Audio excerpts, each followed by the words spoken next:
Rhys Gorman stepped from his truck, parked beside the gas pump, and waited for the attendant. He was here, wherever here was. He turned and looked around, studying the area. It was a quaint, very picturesque town, but not a place he'd ever been before. Cottage Grove, Oregon is what the sign stated. He'd seen elsewhere that this area was often compared to Park County, Indiana, the covered bridge capital of the U.S., which was something else he'd never really seen before. He wondered if it really was the state capital of the U.S., or just more about the western coast. Often people made the mistake, wherever they lived, that the whole world revolved around them. Rhys almost smiled at that, but was then reminded of his very smothering scenario back at home, so he had taken this chance to come here, confronting his fear of losing another dog. Cat had been very persuasive, and she would help him get a prosthetic that fit and worked for him, which was huge. In the meantime, he was stuck with his old one, while his leg healed and while she took measurements and worked on a prototype. She'd certainly seemed positive about it, and he hadn't even realized this was the work that she did until he'd looked her up after talking to his friend Jaeger. He'd known Jaeger for a while, and if it weren't for him, Rhys probably wouldn't have stepped inside Kat's office at all. And maybe it would have been better if he hadn't. Hell, maybe this whole thing would have been better if he'd just walked away and told Badger and Cat to find somebody else for this op. The last thing Rhys wanted to do was get emotionally involved with a dog.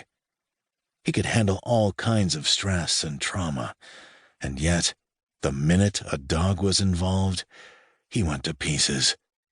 And it was stupid. He'd been bugged about it plenty. However, he'd also like to think that he hadn't lost his humanity in all those years that he'd been in the Navy. After a stint in the military, it was hard sometimes to remember that some humanity remained in the world. He'd gotten jaded and old and tired of dealing with the problems that he'd faced over and over again. His injury had just about finished him. He wasn't alone in that thinking. Several others of his unit had gone down at the same time. They were all still trying to pick up the pieces of their world and to make something out of it. Something different than the rest.